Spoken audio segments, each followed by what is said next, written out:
menjadi qudwah, figur, contoh bagi istri kita. Karena kita harus menggauli mereka dengan cara yang baik. Ya. Disayang terus tidak bisa perempuan. Ya, dilembuti terus, disobyoh istilahnya, bahasa Jawanya disobyoh. Ya, di apa istilahnya? Dilulu begitu ya, bahasa Jawanya dilulu begitu. Ya, tidak bisa. Kemudian tegesi terus begitu, keras, bisa. Tegas tuh tidak bisa. Di tengah-tengah, ya, tengah-tengah.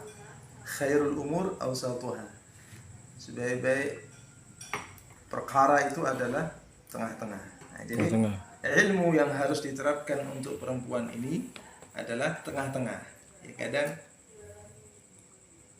tegas, kadang nanti ada lembut begitu. Ada spekulasi dakwah untuk istri. Nah, nanti betul kata Allah Ta'ala dalam Al-Quran, terwujud nanti wa'ashiruhunna bil ma'ruf. Pergauli mereka, istri-istri kita ini dengan ma'ruf, dengan baik, dengan lembut begitu. Ya. Nah, begitu. Tentunya semua dengan ilmu. Jadi cara kita menjadi qudwah, panutan untuk mereka ini yang sulit. Ini yang sulit. Kemudian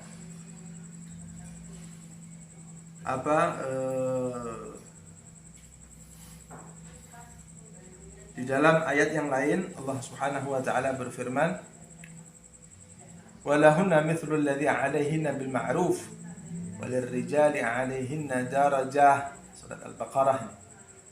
Para wanita itu mempunyai hak-hak yang seimbang dengan kewajibannya menurut cara yang ma'ruf. Siapapun wanitanya, berapapun jumlahnya, kita harus menggauli mereka secara ma'ruf, dengan cara yang baik. Akan tetapi walir rijal alaihinna darajah, para suami ini mempunyai tingkatan 1 derajat di atasnya istri. Ya, di atasnya istri. Jadi suami ini posisinya lebih di atasnya istri. Mereka punya hak yang harus kita penuhi, tapi suami kedudukannya di atasnya istri. Nah, karena kedudukan kita di atas istri, ya kita ayomi. Istri yang diayomi harus tahu bahwasanya suami juga punya hak yang besar yang harus dipenuhi juga. Tidak boleh tumpang tindih begitu ya. Tidak boleh tumpang tindih. Tetap harus dipenuhi itu haknya istri, begitu pula haknya suami juga harus diperhatikan dengan sangat begitu. Dan ketahuilah kata Allah Ta'ala, walirrijali 'alaihinna darajah. Ya, kedudukan para laki-laki suami ini 1 derajat di atasnya perempuan atau wanita atau istri-istri. Jadi punya kelebihan begitu. Punya kelebihan. Makanya kalau suami yang melakukan kesalahan, itu istri sama anak tidak tanggung jawab di hadapan Allah. Makanya banyak para istri yang tidak bersyukur kepada suami, sehingga yang membuang suaminya itu malah istrinya. Yang menceraikan suaminya malah istrinya, wal'iyadzubillah. Ya, ini karena apa? Ya karena ini banyak ngurusi halnya suami. Kecuali kalau suaminya ini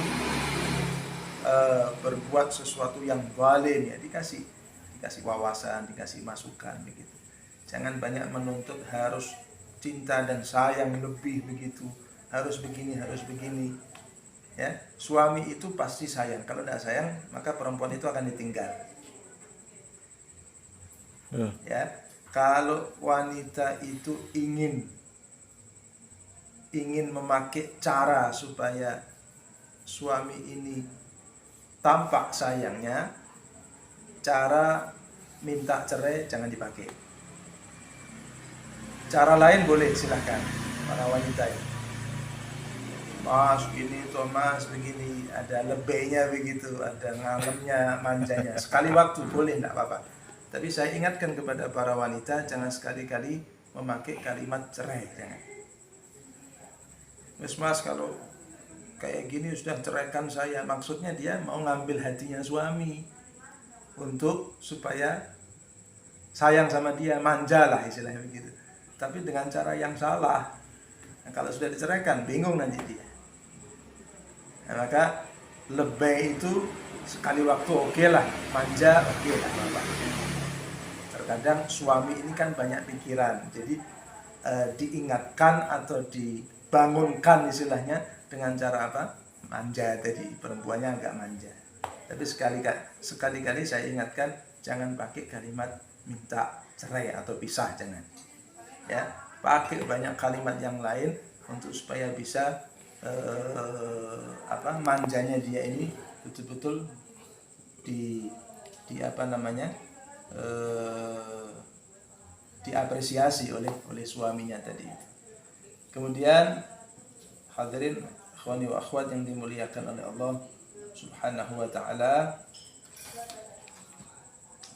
Jadi suami yang melakukan kesalahan, istri dan anak tidak diminta pertanggungjawabannya di hadapan Allah. Nah, jadi boleh kasih nasihat, boleh mengingatkan, tapi dengan cara yang baik. Tapi kalau istri atau anak melakukan kesalahan, suami tidak tanggung jawab di dunia, maka nanti di akhirat dia akan diminta pertanggungjawabannya oleh Allah. Jadi 10 kejelekan suami, istri sama anak tidak diminta sama Allah pertanggungjawabannya. Tapi 1 kejelekan istri dan anak, nanti suami bakal ditanya oleh Allah Ta'ala.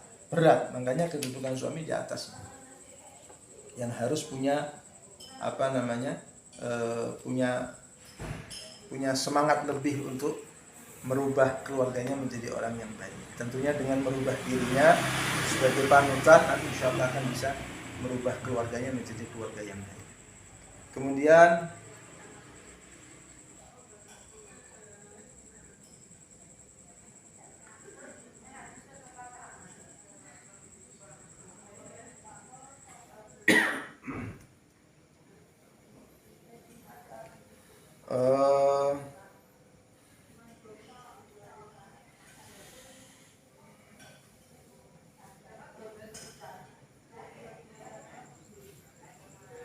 saya kira itu ya sebagai sebagai muqaddimah supaya kita paham betul beberapa hal yang bisa kita terapkan dalam keluarga kita, supaya keluarga kita ini bisa menjadi keluarga yang sakinah mawaddah warahmah. Tapi kita harus paham betul ini teori ini. Jadi yang kita baca, yang kita pelajari saat ini teori. Prakteknya wallahu a'lam. Tergantung kita mau apa tidak. Begitu.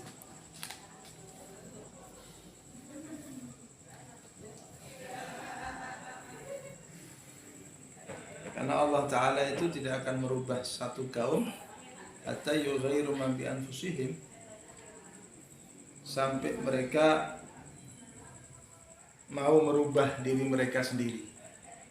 Artinya ini teori, mau tidak kita terapkan, mau tidak kita berusaha untuk mengamalkan begitu. Ya, kalau kita mau dapat nanti apa yang kita harapkan kepada Allah Subhanahu wa ta'ala. Karena yang satu-satunya yang bisa kita banggakan di hadapan Allah nanti adalah keluarga, bukan yang lain. Ya keluarga kita gitu. Nah, kita bisa banggakan di hadapan Allah Subhanahu wa ta'ala.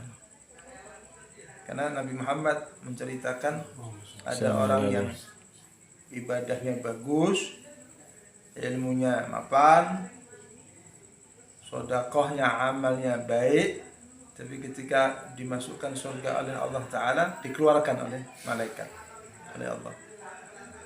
Karena anak dan istrinya masuk ke dalam neraka karena sebab dia.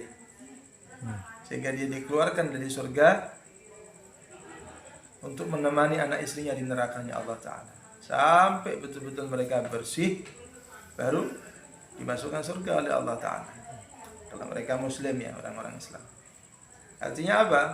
Mumpuni semuanya. ilmunya mumpuni, semua mumpuni, tapi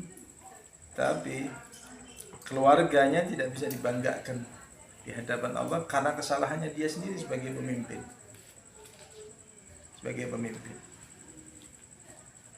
Suami juga jangan meninggalkan tahajud, salat tahajud. Ini ingin keluarganya baik, ya malam buka matanya lah, melek, tahajud, doa kepada Allah Ta'ala, begitu ya.